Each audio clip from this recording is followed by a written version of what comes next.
Good evening. It is Thursday, May 16th. I can't believe it's May. And we are discussing The Heaven and Earth Grocery Store by James McBride. It's great to see everyone.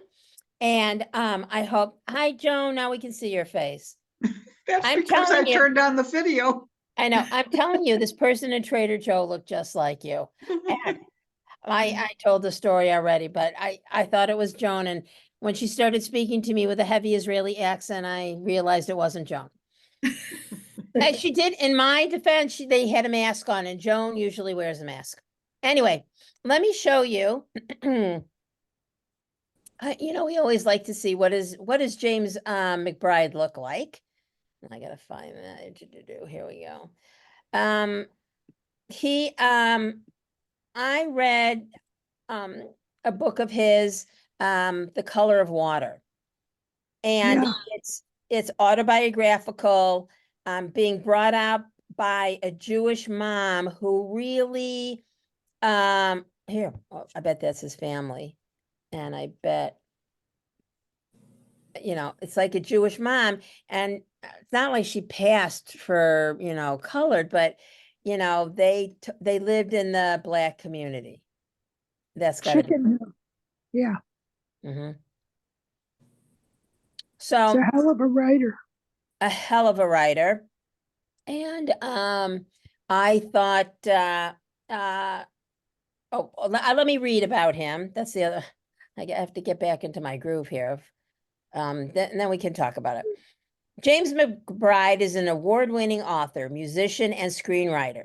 His landmark memoir, The Color of Water, published in 1996, has sold millions of copies and spent more than 2 years on the New York Times bestseller list.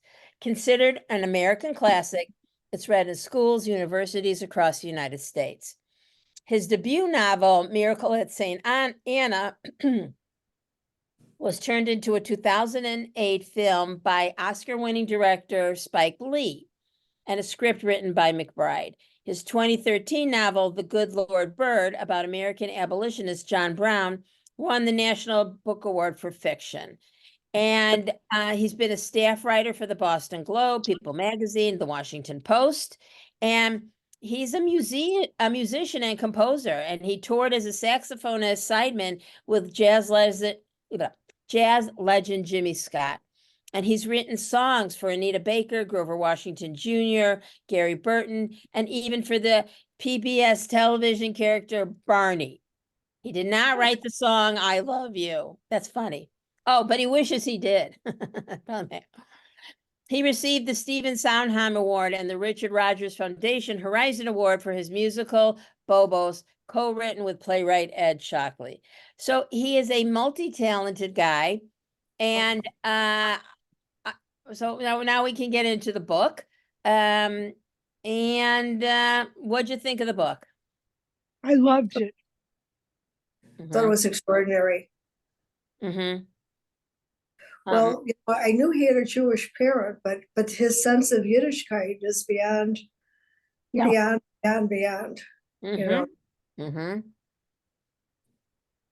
Agreed. And his foresight into the differences of people that lived in one community, Black, white. He was able to write it so that you really knew that's how it was. Do you think this is based on a real place? That's the only, I tried to look it up. It's not, right? It is historical fiction though. Yeah. Yeah. I guess it could be. I thought it was on a real place. It isn't. In my mind, I thought it was a combination of many places and experiences and his wonderful imagination. Yeah. Sort of events he had maybe heard about with water being withheld. Right. The cruel imprisonment almost of disabled children. Oh my God, that was heartbreaking. That was heart-wrenching. How the immigrants helped each other across racial and ethnic that the loyalties for kindness Mhm. eventually won over the evil. Yeah. So I just Googled it. The Heaven and Earth Grocery Store by James McBride is a work of literary fiction.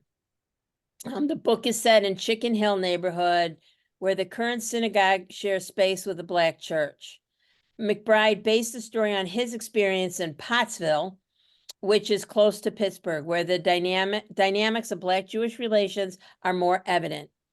He also learned about the history of the area from the historical society, library, and people he spoke to. I mean, it did have absolutely the ring of truth. Mhm. Oh, yeah. Mhm. So, and it's interesting though. So what do you think that Moshe's wife's name was? Shona? Jonah. Jonah, I think it was Hannah. Nana, in the And book, Oh, you're right. and I listened to it on audio and they called her Shona. And Yeah. then I was talking to my girlfriend because she was also doing this for a book group. And she goes, yeah, that it's a total typo, that's a mistake. Her name was Hannah. And why they spelled it Chona, I don't know. But yeah, I think her name was Hannah. But I I thought she thought, was, yeah. I thought at first it was to throw you as to whether she was black or white. Oh, interesting. Interesting.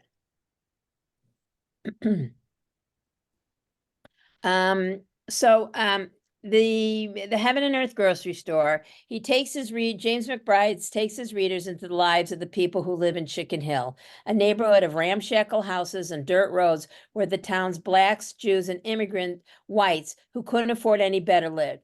As you read about Chicken Hill, how did you envision it? Did its description prompt memories of places that you've lived or recall from your past?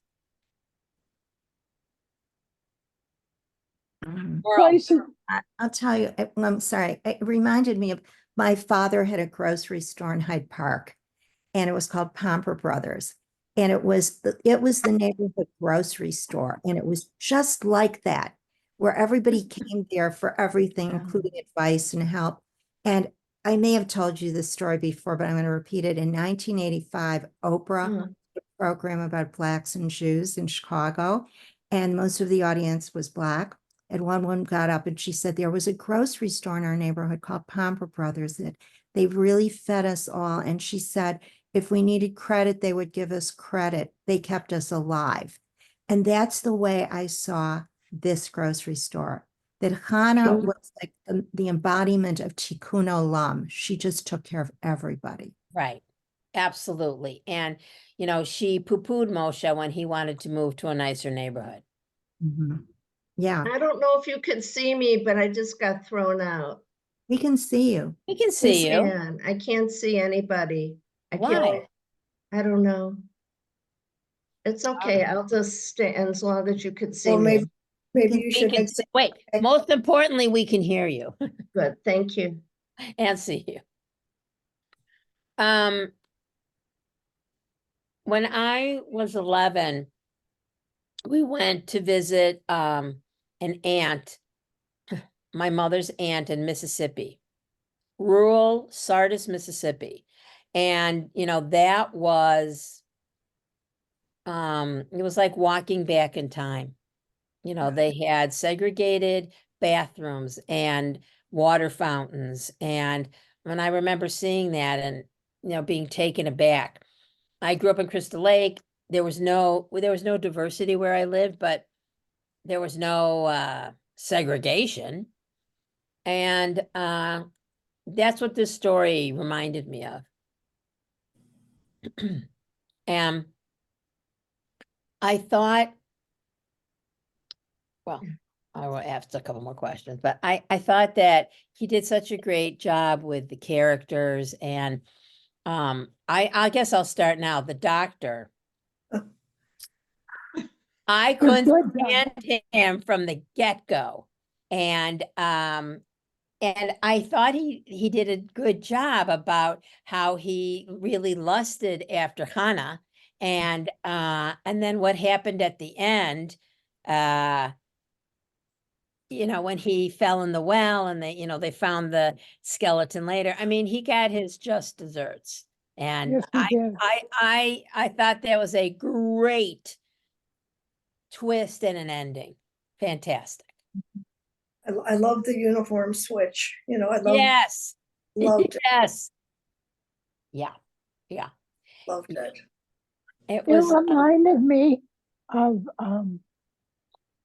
people from the North Shore, mhm, or and this goes back to, I don't even know which decade, maybe the 60s, maybe the 50s. mhm. Used to go joyriding down to Maxwell Street, Oh, you know, yeah. to buy leather goods and Yeah. coats. Yeah. And that was like going to Chicken Hill. There were Yeah. whites, Right. but it was mostly not. Yeah. That's very interesting. Yeah. Yes. And because, I don't know if Manny's is still working. There was, there was, It's Maxwell still Street. there. Pardon? It's still there. Yeah. But Yeah. Maxwell Street had a Jewish beginning. Right. And so I guess also like Chicken Hill, also Yeah. like Chicken Hill. Mhm. All right, I have another question for you. The Heaven and Earth grocery store is owned by Moshe Ludlow and his wife Hannah, who runs it, and it's the center of the neighborhood life. Are there places like that from your own life or in your past? How are they similar to or different from Heaven and Earth? So, Merle, you shared with us your grocery store. Do you think there's anything like that in 2024? Well, I think in Highland Park, Sunset Foods might be like that. Oh, That yeah. Around the time of that terrible 4th of July, the day of that horrible massacre, I Oh, know yeah. that everyone walked in and they talked to the managers about it, and there was so much, closeness of the community through our neighborhood grocery store. Yeah. I think of them that way. Yeah. Um, Sunset is a great grocery store, and a girlfriend of mine tells the story of she's in a Super Sol. It's a grocery chain in Israel, and she hears two Israelis talking, and it's Friday afternoon. It's super crowded, and they're like, "There's a local Sunset. It's not like Sunset here." Like they miss, Sunset. And it is, I think Marla said absolutely, there's just something very homey about it, even though it's a fabulous upscale grocery store. Yes. Yeah. It's the personalization. Yes, yes. I would just suggest it does in my tenure in Highland Park, Yeah. coming from the south side of Chicago and then a changing neighborhood in Illinois, I didn't find it as the homey sort of place. My classic Sunset story is we are about to have like a 2-foot snowstorm, and 35 people are in line at the meat counter to get, what do? You go get bread, you go get milk, you go get some lunch meat. And I'm waiting, I'm like number 38. Number 2 says, my turkey was sliced too thin. Oh my You'll God. have to redo it. I said, I'd be happy to take that turkey. The next, like 2 people go, the next person, I wanted low-fat bologna, not no-fat bologna.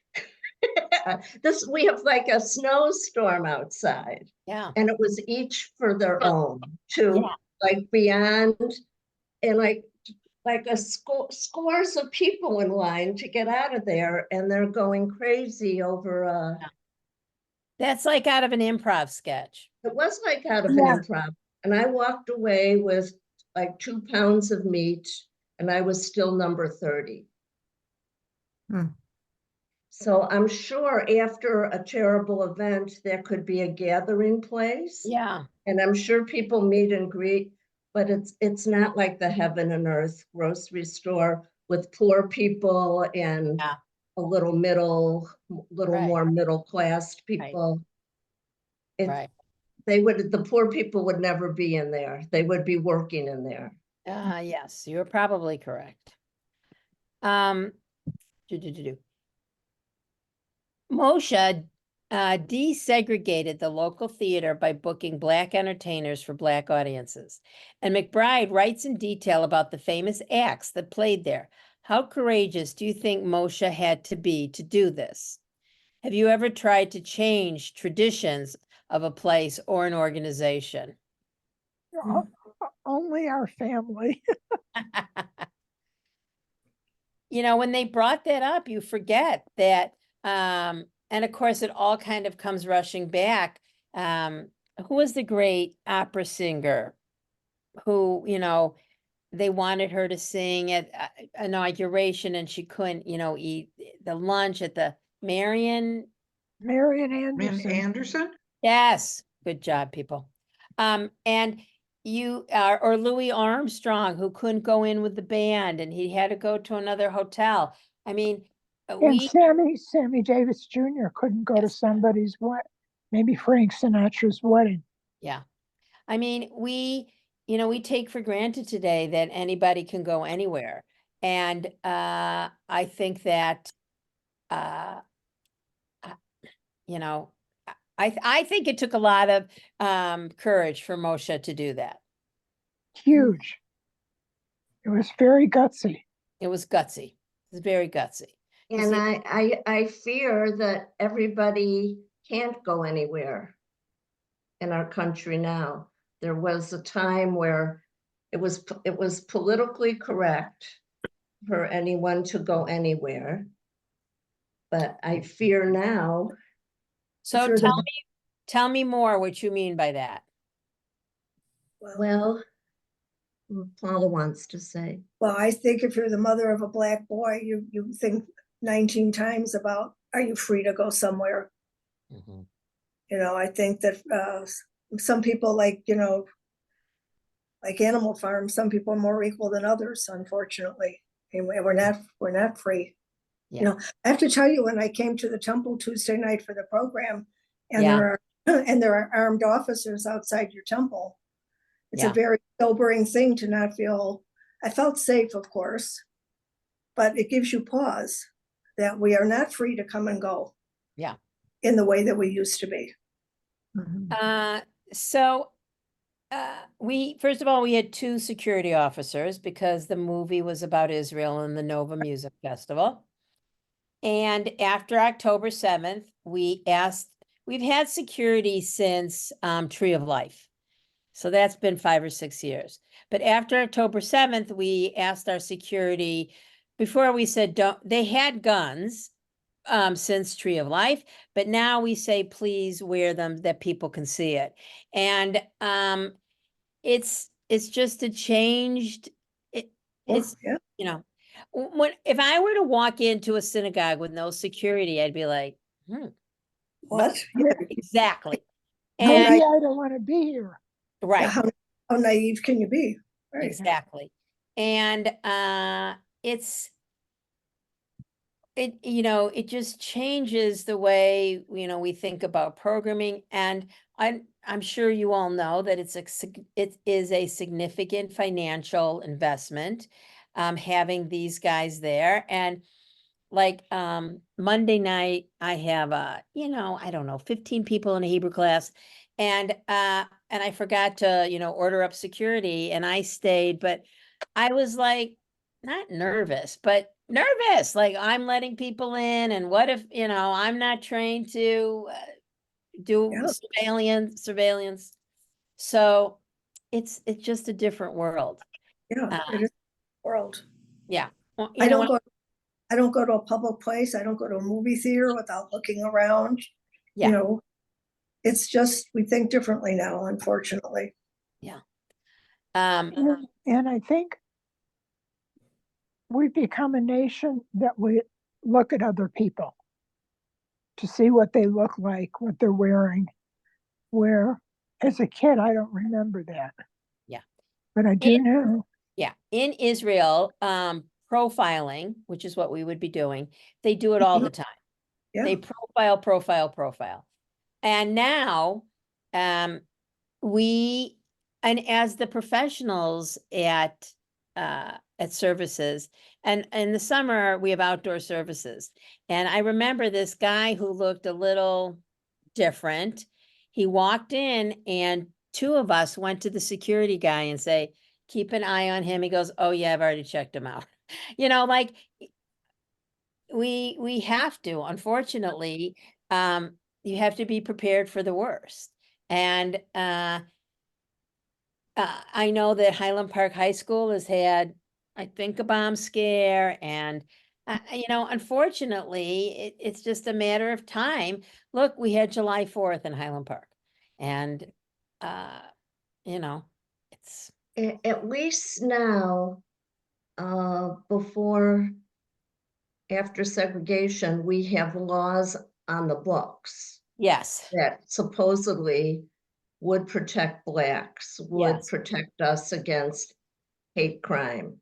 So we have a legal system, at least for now, which favors Yeah. minorities. How it's enforced in every right. county in Texas, I don't know. Well, and look, I think when we look at the we look at the judicial system, I think if you're white and rich, you just get a better shake. Totally. Or no matter what the laws are. And I know that Rabbi Serrata, fought very hard to get rid of cash bail because, these people, many poor people just, couldn't make bail. And then you're in jail. And it's, the system is just not always fair. And, you'll be here, we got to get out and vote this year. It's hard to believe that, the November elections are upon us. And, watch your Macomb at home. We're going to be sending out postcards and the whole 9 yards. And, I always tell people we do nonpartisan political projects, but if you want to go partisan, go ahead. Yeah, As long as it's the right partisan. Well, I got it the other way around. I lived in South Shore, and one evening in summer, it was still light. I was waiting on the corner to catch a bus to go into Hyde Park. And the police came by and pulled over and asked me why I was there. And I told them I was waiting for the bus. Where are you going? They said, we'll take you there. Now that's totally illegal. Yeah. They took me on like a police cab ride from South Shore to where I was going in Hyde Park. And the only bad thing was about it that all the old people looking out the windows where I was going in Hyde Park asked I was going to visit my mother-in-law, why was your daughter-in-law brought here by the police?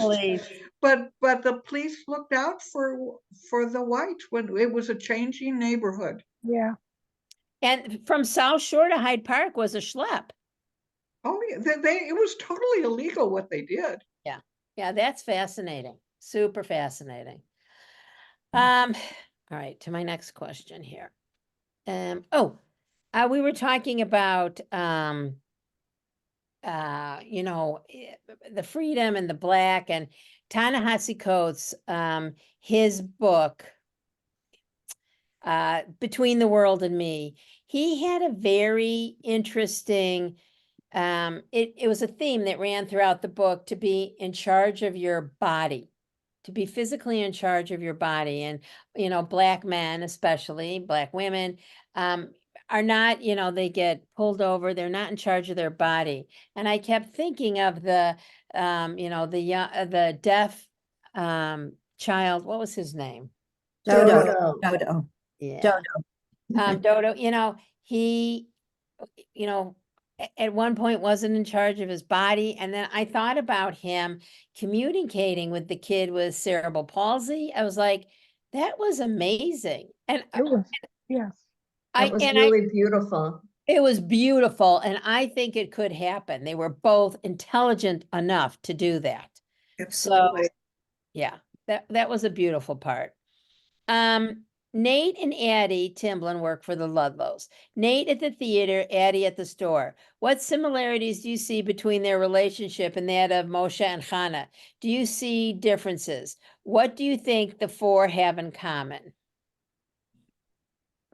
Well, I thought they were all heroic. I thought that Nate was just a wonderful person to do what he did for Dodo and to arrange for this kidnapping of sorts from the hospital.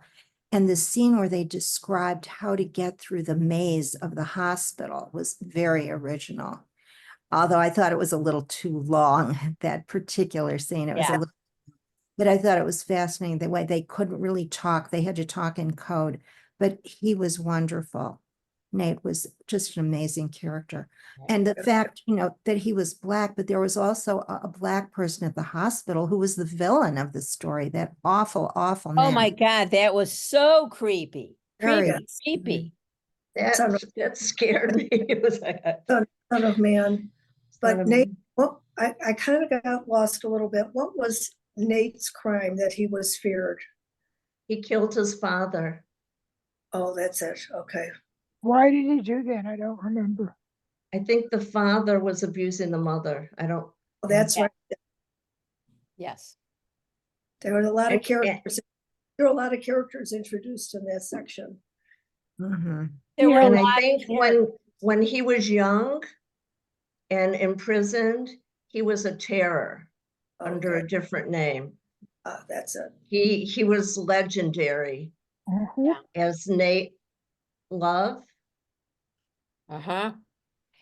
I think that I mean I could hold most of the names, but sometimes when the names are not familiar, and in the Black community they had nicknames, and sometimes I think that's harder for us to follow. And if you've ever read any Lisa C or we just watched Shogun, which was fantastic, but keeping the name straight when you're not familiar with it is hard. So And there were a lot of names. there were a lot of names in this. Yes. Yes. Yeah. You Absolutely. almost just had to focus on the main characters. Yeah. Where's Dodo? Where's Dodo going? Where's Right. Nate? Where's Jonah's Moshe? dead. Right. Yeah. I thought Moshe was a hero too. Yes. Yes. And go ahead, Phyllis. I was just going to say, making a comparison between the two couples, they loved their spouses. Mhm. They were truly dedicated. Yeah, I thought they took care of each other. agreed. And I also think that Hannah and Addie were, the brains of, of both couples. Yep. They kind of, ran the store and, the business and, yeah. And he had the people skills, Yes. Yes. or the better people skills. Although, what Moshe did and having all those Black entertainers and entertainers in general, he must have had some skills. Because, he got a lot of renowned people to come there. And again, we sit here in 2024 and right now we're on Zoom. And when we go off, we have, when we're finished tonight, there's 100 television channels and movie channels, and you can go see anyone anywhere at the click of a button. But back in those days, you had to see the person in person and you had to go there. So I think it's so important to bring in Black entertainers for Black people to see that, there's an entertainer that looks like me. Absolutely. Mhm. Mhm. Well, and the Black community contributed so much to the music industry. I mean, really more than any other group in the United States, I think. Yeah. Well, and Merle, and then I'll come back. I just wanted to say I thought Dodo was also heroic because while Hannah was saying to him, stay down, she was able to move her arm, even though she had just had some kind of a seizure, and just stay down. But when he saw that Doc was abusing her, he jumped out and stopped it. And he was an amazing child. And the fact that he lost his hearing through an explosion, if that had happened nowadays, can you imagine all the lawsuits that would have gone on against the building, the city, the gas company? And this little boy, no one fought for him. No one. Just They did the opposite. They wanted to put him in that asylum. And Yeah. I assume that's because he was Black. mhm. And, Do you think and it had anything to do with his hearing?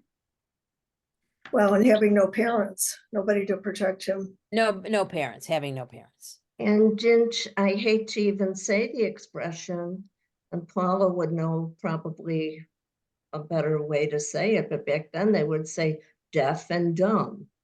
Yes. Yeah, Yeah. Yep. Absolutely. but how those Absolutely. two created a language, sign language. It was Yes. gorgeous. Yes. Yeah.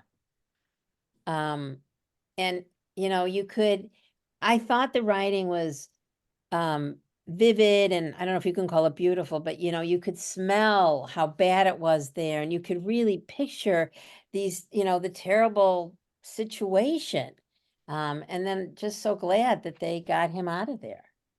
Yeah. And Yeah. The visual of this KKK parade and the uniforms and that was very, very, you could just picture it in your mind. You Yep. could Right. It was the perfect storm at the end of the book. Yeah. Yeah. And Why do you say that? Well, you had the KKK, the doctor, falls in the well. They go Yay. get Dodo out. Dodo Nate goes, ends up back with Addie. Mhm. Addie Dodo- eventually joins him. Dodo goes on to have a successful life and surrounded by love Yeah. and family. I love when things are wrapped up in a happy way. Yeah. Isn't that, yeah, that was wonderful. Yeah. And I'm a sucker for a happy ending. And listen, Hannah died, and what that doctor did was just despicable. Despicable. And let's talk for a minute about the man who made the shoes for both Hannah and the doctor, who had Sure. club feet or whatever, Polio. and he But made these fantastic shoes, and he wouldn't charge them. Or he he would could charge them. charge me. I wish I had him. I know. Believe me. I hear you. Yeah, he was a craftsman. Yeah. Right. Who really took pride in his work. Merle. I thought the doctor was so evil that even when the mayor of the town said to him, look, I'm really suffering. I need to see, I need to get some help today. So, oh, are you sure you can't wait till I have regular office hours? He was such an awful man. And, Yeah. and the ending was, very good. And the part about Dodo's future, that he became a farmer, I thought was a wonderful choice, because to do that type of work, you wouldn't need to hear well, you just have to know how to use your hands and be smart about Right. that, a different kind of intelligence. And I remember at Michigan when I was and I know you went to Michigan too, Vanessa. Yeah. Go Oh, I remember meeting kids who were ag majors, agriculture, and they were so smart and they knew so much about farming. It was really impressive. And I thought, gee, he was probably like them. yeah. Knew how to be a successful farmer. And I think that it's also, I don't know what James McBride thought, but that, having a Black man go back and farm for himself, not to be, a sharecropper or a slave, is again another beautiful ending. you know, that he was able to do this and things had progressed, that they can at least, you know, he could do that. He could be a farmer. Yeah, I like that the author could simultaneously show you all the flaws in each culture, Black America and Jewish Yeah. America. Yeah. And that's show so much hopefulness for the future. Yeah. It was a real skill in his writing. Right. I also thought the whole water story, that they're, you know, everyone is stealing the water from one another, and they need the water for the mikvah at the synagogue. And I thought that was, I don't know if that's, again, based on truth, but I thought it was very clever. Very, very, very. Very. Oh, and water is such a powerful image in literature always. Agreed. Yes.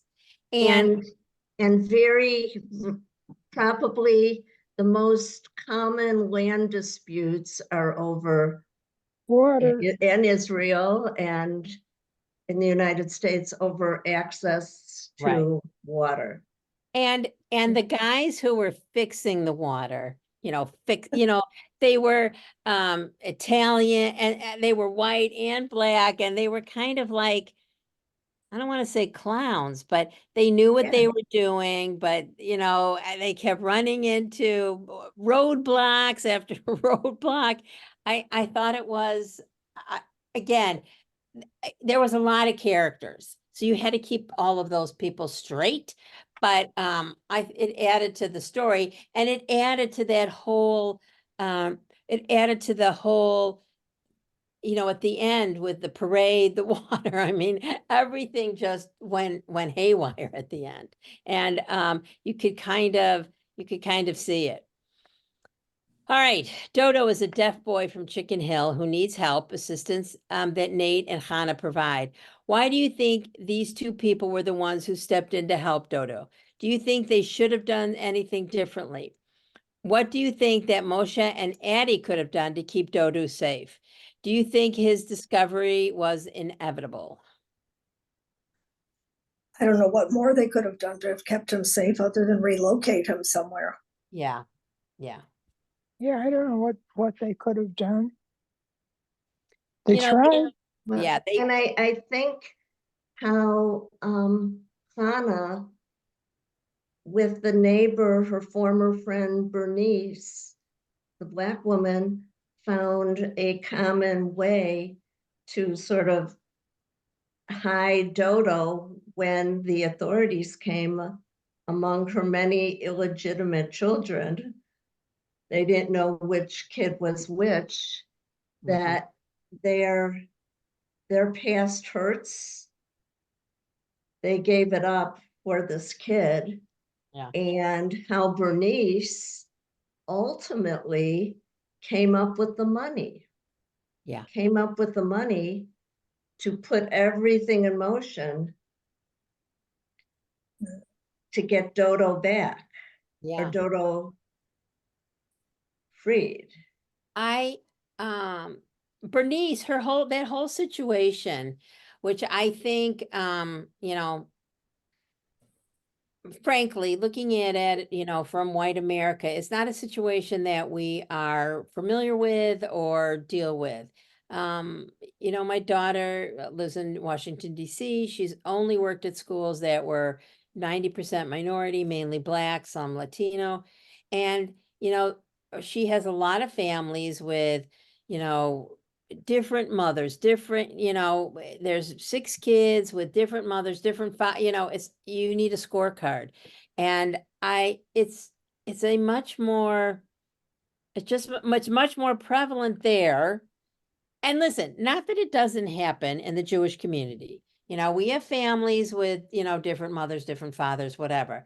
But I do think, and I remember reading somewhere, you know, that after the Civil War, when, you know, the white masters would, you know, tear apart families, you know, that is where the basis for some of this family instability comes from. I was curious that Bernice was the church lady. Yeah. Mm-hmm. But had all these 3 fathers for the children. Right. Yet she kind of helped save the day at the end Yeah, yeah, yeah, and making amends with her brother right. for, So I guess she was a hero too. I mean, there were a lot of heroes In a Yes. lot of different ways. in a lot of different ways. Yes. And Moshe's brother, Jacob. I mean, he kind of helped, right? I don't remember very well. I think he helped finance things. Yeah, he came in with money at the end. Oh, oh. Doc Roberts is a local physician who was instrumental in sending Dodo to the Pennhurst sanatorium. He also had a complicated relationship with Hannah. Ugh. What about him do you think was most objectionable? Well, that we have to write a list. Why do you think he was able to succeed for so long without being discovered? Good question. Well, the town physician was always a person of esteem and respect. Mhm. And there And- was a lot of, it was a lot of a closet anti-Semitism, or maybe it was all out in the open of being in the KKK. Yes, And I don't think there were any other options. There was a black doctor and him. right. Yeah, Although Hannah would not go to him. no. And He was evil. he was evil. Do you think he was, I don't want to say too evil, but do you think he was, not that they're realistic, but, was he cartoonish evil? Almost. He was Almost. predictably evil. I mean, as the Yeah. character was written. Yes. So predictably. Merle.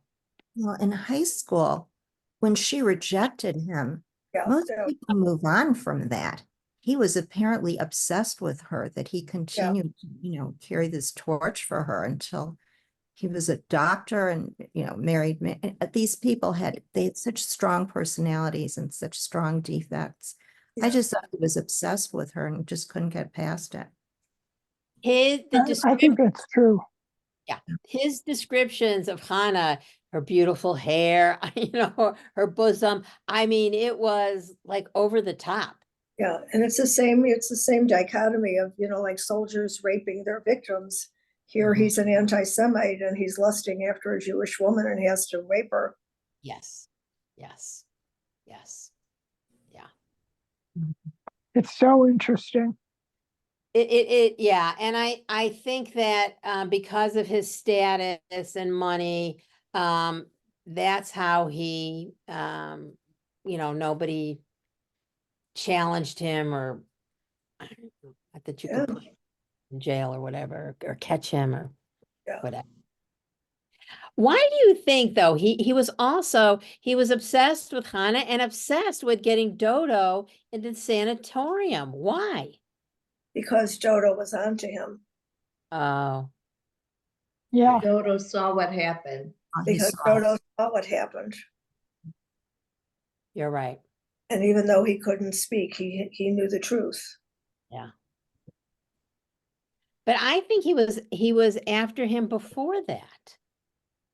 Right. Yeah. He wanted him off the, Yeah. I Yeah. don't know if he got money to put him there. I don't know. I don't either. But he sure wanted him gone. Yeah, he did. Monkey Pants is the only inmate at Pennhurst who befriends Dodo, and the two strike up an unlikely friendship, one that is literally a lifesaver. Have there been people in your life who stepped in to help you when you needed it? Yes. Mhm. Go ahead, tell us more. Who, me? Yeah. No. I mean, I've had times in my life when there have been friends that have been extraordinarily supportive.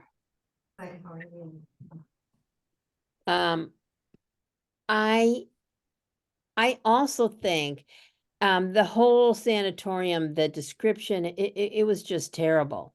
And both of them shouldn't have been there. Dodo was No. deaf and Monkey Pants had cerebral palsy. But they were smart. They You know- were smart. Yeah. And, People and were, people were warehoused if they were different in any way. yes, yes. And, that wouldn't happen today. I hope it won't happen today. No, What I E- loved, go ahead, I'm sorry. No, go ahead, Phyllis. What I loved was at the end, China's campgrounds for kids with disabilities. Yeah, That was like everything had come full circle. yeah, yeah. No, that was so wonderful. We read, Merle, go ahead. I read something about his life. I heard an interview with James McBride. He worked at a camp like that. yeah, Oh, Isn't that amazing? I mean, there were so many things that were said about him, but not that. He just kind of threw it into a conversation. Oh, by the way, I worked at a camp for disabled kids, and he said they were so smart and funny and just things that people didn't expect from children who had disabilities. And he said that was really the kernel of an idea for this story. He really wanted to get that in there.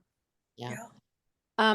It reminds me of, the child in Kentika. And that, the stepdaughter, and I don't remember, did she have cerebral palsy too? We thought so. Yeah. And, maybe they didn't name it, but they didn't institutionalize her, and everybody wanted them to do that. And that there were no, inclusion classes, and there was no, way for, kids who couldn't walk, or couldn't hear, but were very, very smart to participate in public education. And it wasn't that long ago that was the norm, you know. And, both of these books, in the 40s and 50s, I mean, that's what happened. And, I guess in one way, our education system has come a long way. Yes, Maybe not far enough, but, I think those kids could get an education. I do too. It might not be as good as other kids, Right. but Yeah. Son of Man is the sadistic attendant on Ward C1 in Penhurst. What similarities to or differences from Doc Roberts did you see in him? Are they both evil in the same way? oh, He was overtly evil. I mean, Who? he was Son of Man? Son of Man was just terrifying. The other one was sneaky. I Yeah, guess. Son of Man was sadistic, I think, Yes. and his own pleasure oriented. Yes. And like Paula said, Doc was sneaky, Yeah. conniving, Uh-huh. They were both, racist, yeah. racist. Yeah. They were both evil. Both I was evil. just going to say that. They were both evil. Both evil. And no, what's the word? There was no good qualities, nothing about either one of them that we could see. I think Yeah. that Son of Man even had the people around him fearful of him, Yes, where Doc was living a dual life. yes, yeah. So that's the differences. I think that's Yeah, the most glaring difference. yeah. That part was just creepy, and you Oh. didn't want Dodo to get near him, and it was, and Monkey Pants saved him a couple Mhm. times from him.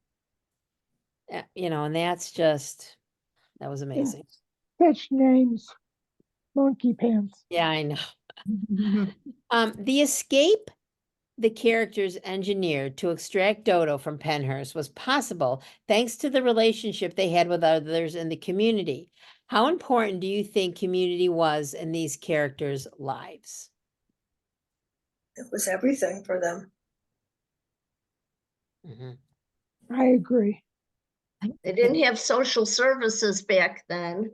So if you needed somebody to look in on your mom, or you needed $1, or you needed to hide Dodo, you look to who was closest, Mhm. maybe proximity, and it could be different. And each ethnic group had their skills and there's like who you Yeah. knew to get something done. I mean, I think Hannah went across both communities. And, I don't know if he was thinking about his mom, but, they were very community-minded people. And, she wrote the letters and, she complained about the Ku Klux Klan and the whole 9 yards. Phyllis, were you gonna say something? No, So I think it was a beautiful picture of community for the most part. And I don't, now Doc Roberts, he dies, but Son of Man, does anything happen to him? Yeah, Gets he killed. plunges a knife in his heart. Right. Yeah. oh, I don't Yeah. remember that. Nate But kills him. I listened to the book too, Vanessa. Yeah. And I had to talk to Paula like, oh, Monkey Pants died. It's like, Right. when you're Wait. listening, it's just like a second. Both right. I should go back. Monkey Pants died? Yeah, remember he's left holding only his finger in the morning and there's no body. Oh, yeah. We think Son of Son of Man. got him too. Uh-huh. Yeah. Dark. I do have to say that the evil people get their just end. They do. They And live for it. it doesn't always happen in real life as we Yeah. can see playing out in courts today. Oh, God. I mean, maybe that person will get his just ends. All right, last question. At the end of the novel, you learn how the skeleton in the first chapter got in the well. Do you think the person whose skeleton it was got what he deserved? Do you think other characters in the novel did? Well, Hannah did not deserve to die. Agreed. Nate got what he wanted. Yeah. He ended up in a good place in the South, and Addie ended up with him, and they had Dodo. So Doc Roberts got killed. Good. Son of Man got killed. Good. Moshe lost his wife. He Yeah. didn't really have a happy ending, did he? No. What happened to the guy, Malachi, the crazy Hasidic Oh, baker? yeah. What happened to him? I don't know. And he kind of like floated in and out. He was hard to keep a hold of. I wasn't sure what his position was in the novel as a, Yeah. Yeah. like as a placekeeper somewhere. Who was the main character? That's a good question. I think To me, I think Moshe and Hannah and Nate and Addie. Yeah. And then there's Dodo and, like, and do you want to say that Doc Roberts is a main character? I don't know, but I don't Main like him. villain. he was a main, like, right. He, best supporting actor. exactly. Exactly. We're coming up on the hour. I just, Merle. Just, walking away from this, I see it now as a story of good and evil and Yeah. who triumphs at the end, good triumphs over evil. Yeah. At the end. I think so. There's just this dichotomy of the characters, so Yeah. good or so Right. evil. The evil, they really got, what was coming to them. Now, again, Hannah shouldn't have died. We don't know if Moshe was happy. That's more of a realistic ending. Of not everything tied up in a little bow that's what happens in life. And I thought it was a beautiful book. I hope you liked it. Loved it. Loved it. Good. Loved Good. it. My Well, favorite all year. I Good. think wonderful about it is that it's popular with every readers group across the country, not just a Jewish audience and not just a Black audience. Agreed. I do have a question for you all. We're not going to be able to meet in July because I'm on vacation and up at camp. And I don't know if we should take, I'm going to just say it. I think we'll take June off. We don't have a lot of people here now. We'll take June and July off. I'll have a book and then we'll start up again in August, and I'll try to get the whole year for you so you can see what some of the books are and, start trying. I'll get it to you before August because I know a lot of people like to get it from the library. Oh, Well, but it's been a wonderful year of books, Vanessa. It Thank has you. been. you are It has been. amazing. You are amazing. I like this book, but I like it even more after talking with all of you. I do want to remind you that, tomorrow is Tikkun Olam Shabbat.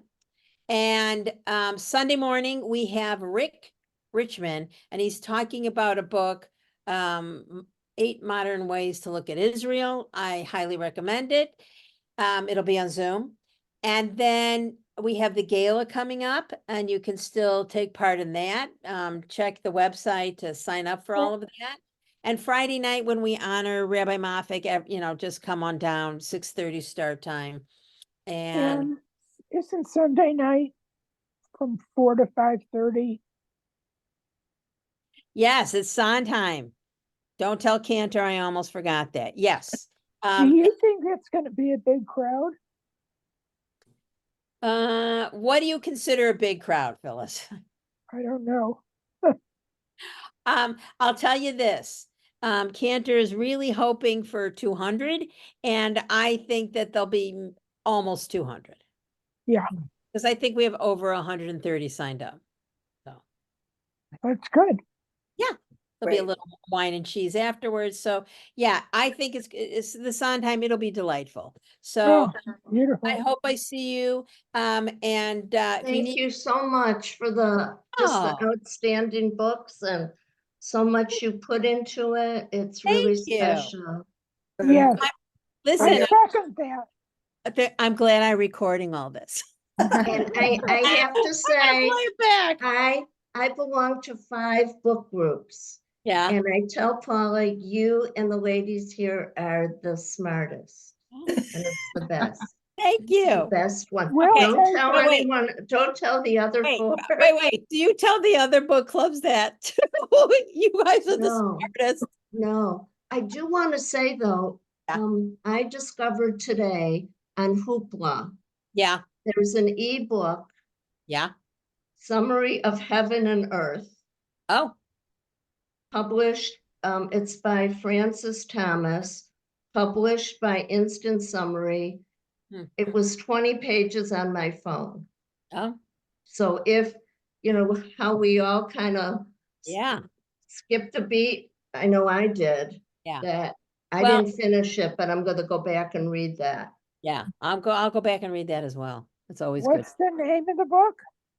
It's a summary of good. Of this book. the book that we read, and it's by Francis Thomas, published by Instant Summary, and I found it on I get Hoopla. I'm not sure what I get Hoopla as well. Yeah. Hoopla, and could just take it out of the library, and it's like a fast read, and it picks up very much what Merle said about good triumphing over evil. All right. Thank you all. And Thank you. if you need anything, let me know. Be well. Thank you. Bye-bye. Bye. Thank Bye. you. Bye. Thank you.